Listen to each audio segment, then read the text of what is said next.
Hello Capricorn, Sun, Moon, Rising, and Venus signs. Kamusta kayo? Sana po nasa mabuti kayong kalagayan. Welcome back po sa Star Tarot. Kung bago kayo dito, welcome din kayo. Thank you sa inyong support.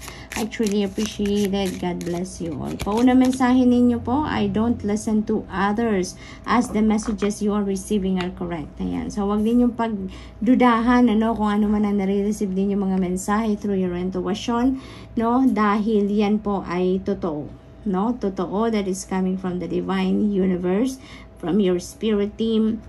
Kaya mas pagtiwalaan ninyo ang nare-receive ninyo mga mensahe instead of pagtiwalaan ninyo yung mga sabi-sabi sa inyo ng mga tao sa paligid ninyo, because you never know naman kung ano naman ang intentions nila sa mga opinion nila about something na sinasabi nila sa inyo. So might as well just believe kung ano yung mga intuitive messages na nare-receive ninyo rather than believing yung mga sabi-sabi ng mga tao sa paligid niyo, because who knows, false din naman, mga information din naman ang mga yon. We don't know, diba? Use your own judgment and discernment on that.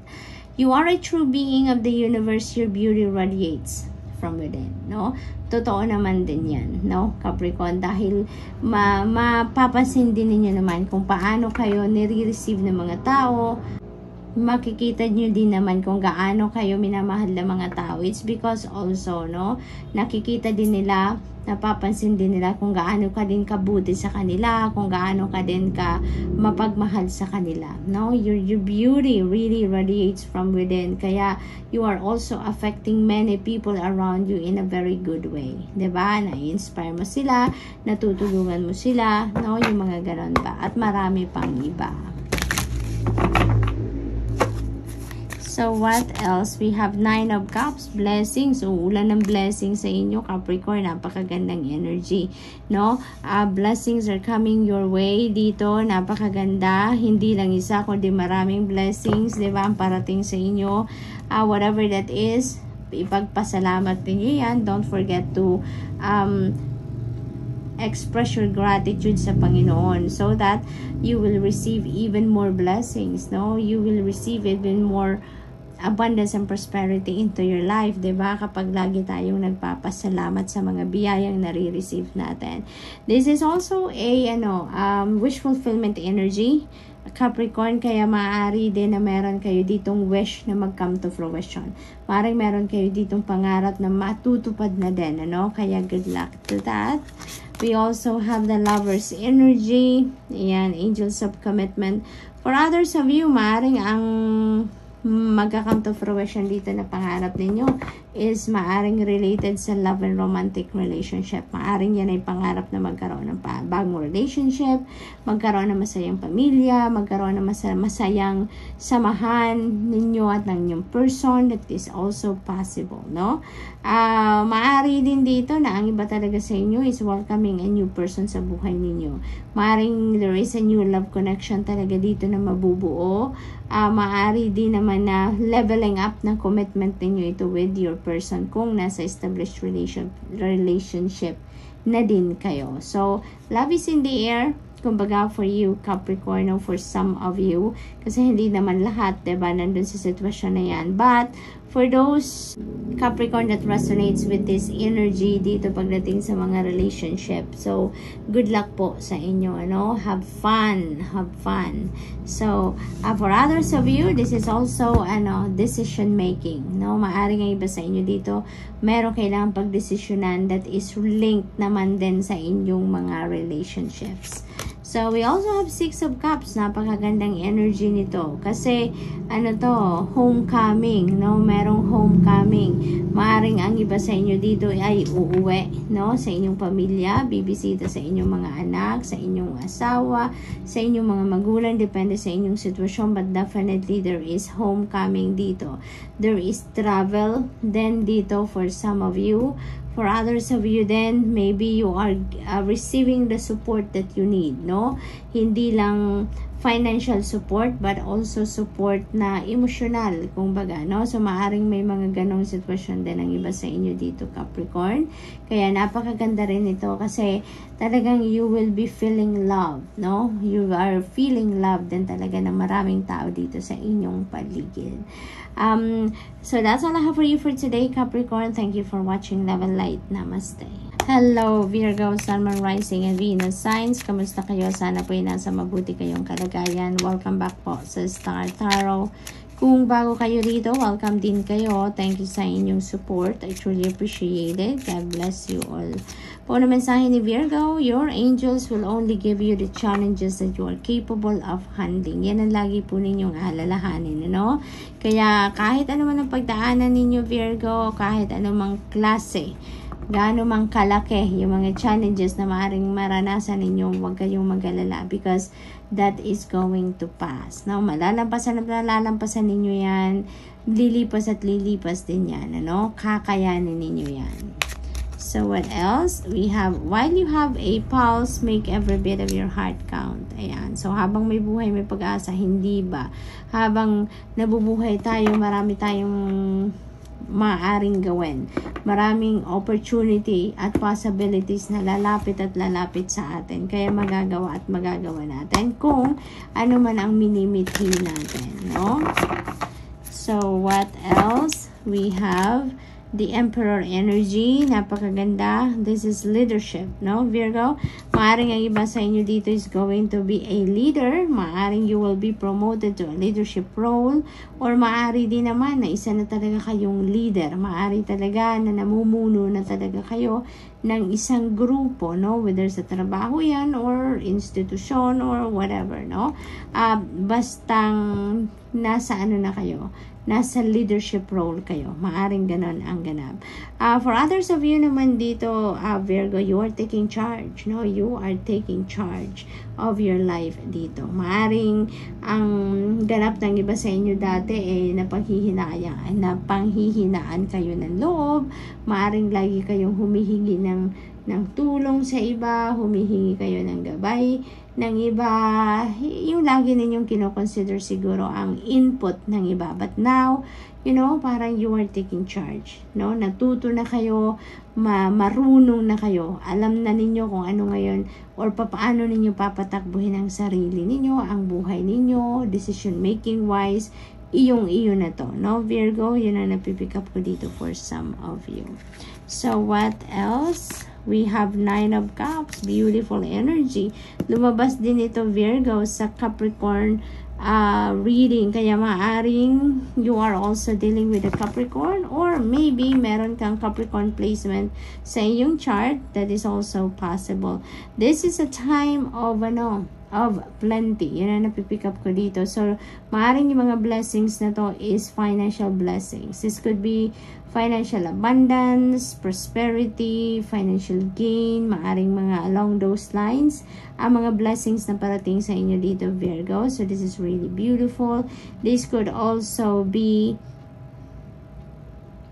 wish fulfillment. Maaring meron kayong wish na magka-come to fruition na. Maaring meron na kayong pangarap sa ngayon na matutupad na finally. 'Di ba? Matutupad na. Kaya magiging masayang-masaya kayo. This is a time for happiness, enjoy talaga sa buhay ninyo. Parang wala kayong mapaglagyan ng saya, no, around this time dahil dito sa wish na magka-come to fruition. This is also time for falling in love, Virgo. Kaya maaring ang iba sa inyo dito is also building a love connection, no, with another person dito. So this is really, really good also in terms of romantic relationships. Ace of Wands, new beginning energy, Virgo. Napakaganda. Maaaring yung wish na mapupulfill dito is yun ang opportunity na magbibigay sa inyo ng pagkakataon para makapagsimulang muli, no? In some areas of life. Dito kasi sa Ace of Wands, this could be linked sa relationship talaga since may inspiration tayo dito. So maaring talagang inspirasyon ito link sa inyong love and romantic side, no? This could also be new beginning naman pagdating naman sa karera, pagdating naman sa trabaho, or pagdating naman sa negosyo, or any other areas as well, no? But definitely this is newness na mangyayari sa buhay ninyo. This is a new beginning na i-embrace ninyo at this time. So good luck, and that's all I have for you for today. Thank you for watching. Love and light. Namaste. Hello Taurus, Sun, Moon, Rising, and Venus signs. Kamusta kayo? Sana po nasa mabuti kayong kalagayan. Welcome back po sa Star Tarot. Kung bago kayo rito, welcome din kayo. Thank you sa inyong support. I truly appreciate it. God bless you all po. Una mensahe ninyo, do not be afraid to follow your dreams. Huwag kayong matakot na habulin ninyo or bring your dreams into reality, no? You have nothing to fear, you have nothing to worry about. It's not too late para sa inyo, Taurus, para gawin ninyo ang lahat, no, para mangyari kung ano man ang inyong mga pinapangarap sa buhay. You have all it takes. Lagi ninyong alalahanin, you have all it takes to reach for the stars, 'di ba?